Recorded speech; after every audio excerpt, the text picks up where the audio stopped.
everyone, it's Tia Torres, and thanks for joining me in another Doing the Time with Tia Torres. So today, I want to get more personal. And I know that on the last audio episode, I talked about doing some investigative stuff.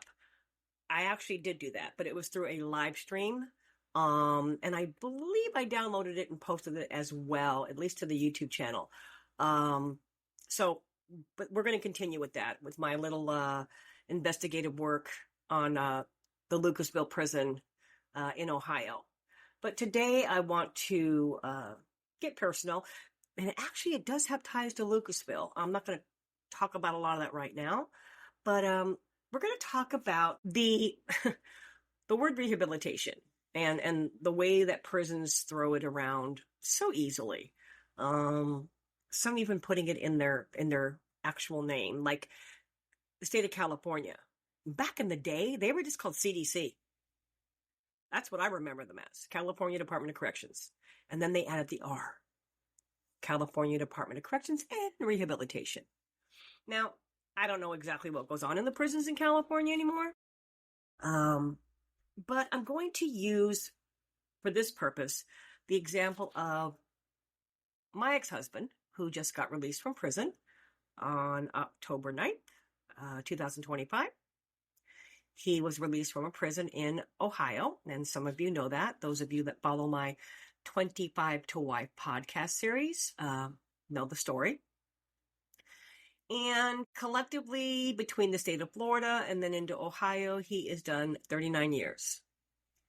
And, you know, I guess I took it for granted, because he's been here living with me now. It'll be a month in a couple of days. And I have him working for me. He's doing good. He helps me with the dogs. He's doing very good. But watching the struggles that he has with other things, it's kind of heartbreaking, actually. Mainly the technology, as you can imagine, is extremely different. And of course, we all take it for granted. We've been around it for years, right? But I've been trying to teach him. I got him a very simple cell phone, and I've been, teaching him things on it and warning him about certain things, and don't do this, and here's what you do for this. And I started him off with Facebook, because it is fairly simple compared to like TikTok or Instagram. And it's going to make me sad to say this. I'm going to say this. It's going to make me sad to tell you this story. I gave him the warnings. Don't accept friend requests from anybody you don't personally know.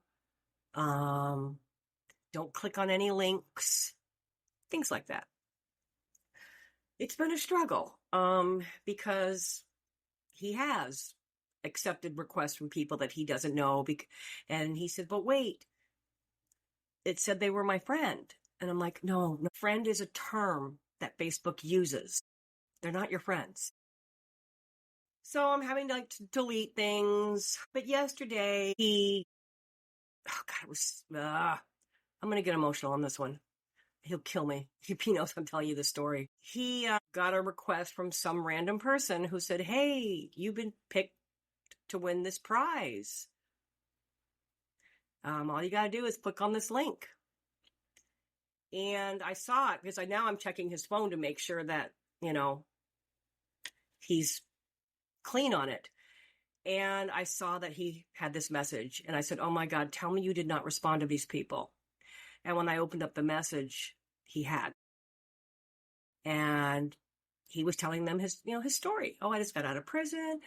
And I'm like, no. This is a scam. And I said, please tell me, I know you responded. Please tell me you did not click on the link. He said he didn't. I don't know. Maybe I scared him, because at that point I was in a state of panic. So maybe he didn't tell me the truth. But the look on his face is what made me sad. You could tell he was embarrassed. You could tell he was confused. You could tell he was frustrated. And it made me think, what about those people that get out that have done a long time like him, that don't have anywhere to go? Like, I don't know how, and I'm not patting myself on the back by any means. But I don't know how they're going to I don't know how they're going to survive, because these places that say that they have rehabilitation, I'm going to go on a limb and say that the majority of them are liars. Okay? And I know it is a social battle. There are those that say, well, prisons are for punishment. And then there are those that say, yes, but for the people that are getting out, they've got to be able to function in the world or they're going to come right back. And then you have that hamster on the wheel. And it becomes, well, they're criminals, so they deserve to go back. And around we go. But now that I'm dealing with it in such an extreme example, which is, again, someone who did 39 years in prison, most of which, at least for the state of Ohio, which is 19 years he was there, most of which was in confinement because he became a beast. He became an animal. And I watch him with the dogs. It is the sweetest thing you have ever seen. He's a big guy. My ex-husband's a big dude. Okay. He's very, is imposing a word? Big, got the Viking look, shaved head, the goatee, he's covered in tattoos. He's big. And then I'll hear him from a distance with the dogs. Hey, little babies. What are you doing this morning, little guys? I'm like, it's not been a month, and look how quickly he softened up. Look how quickly he became a human again. And I didn't teach him that. Being around these dogs did. And he starts making comments to me about, wow, learning from you and the things you're telling me about these dogs, it's so similar to like people being in prison. I said, oh yeah. And the example I gave him was yesterday. I had to take a Doberman out of my main kennel section and bring him into my house. And I kind of equate our dog kennels to like a mini prison. It's like a prison setting. You're in cages, but of course, it's not as hectic. It's calmer. The people are nicer to you that take care of you. But this Doberman had come to us as a stray dog, but we could tell he had a home. Like he came from a home. And once we put him in the kennel, he lost his mind.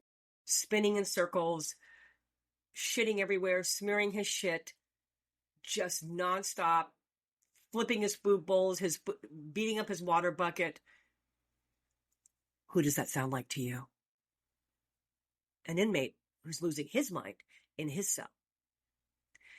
And it got to the point where this dog became pretty much emaciated. He's just bones. So my daughter-in-law, who oversees the kennels, goes, I hate to do this to you. You have enough on your plate. The only chance this dog has is to go into a home. And we've been putting him up for adoption, but no bites so far. No pun intended. So he's now in my house. He's only been here 24 hours. But within the first 5 minutes, he was curled up in a ball and sleeping on my recliner. And I was explaining this to my ex-husband, this whole process. And he said, wow, so it's just like being an inmate in prison. I said, uh-huh. Now, the difference is the dogs normally, when they come to you, have not committed a crime. There's that. But prisons are filled with people who are going to get out someday. So if changing the way the environment is run, changing the way the staff treats you, and I'm talking about my dog kennels, showing some compassion, showing ways to learn things, and again, keeping the environment the best you can possibly keep it. Not only does it make it better for the dogs, but it makes it more enjoyable for my employees. So then, why can't prisons do this? Because they do it in other countries, and it works fabulously. And here I am sitting with a man who has spent the majority of his life in prison, who has a violent record in prison, fighting, harming people, breaking things. And within less than 30 days, my dogs have transformed him into a puppy. And I don't mean that as an insult if he ever hears this. Like the kindest, sweetest guy ever. And I know there's going to be someone that says, oh, it's only been a month. I'm telling you now, I'll take it. Because I'm not going to take any credit, except for my teachings of technology. My dogs, the environment where we live, the way my friends and my family are treating my ex-husband have done more in 30 days in a good way than any prison's rehabilitation or lack of has done in 39 years. Maybe I should open my own prison and do things my way. It's a thought, right?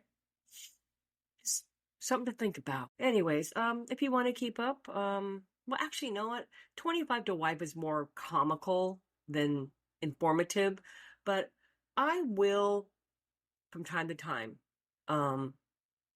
talk about Tony's journey. And by the way, he does fit into my little investigative part of this podcast series.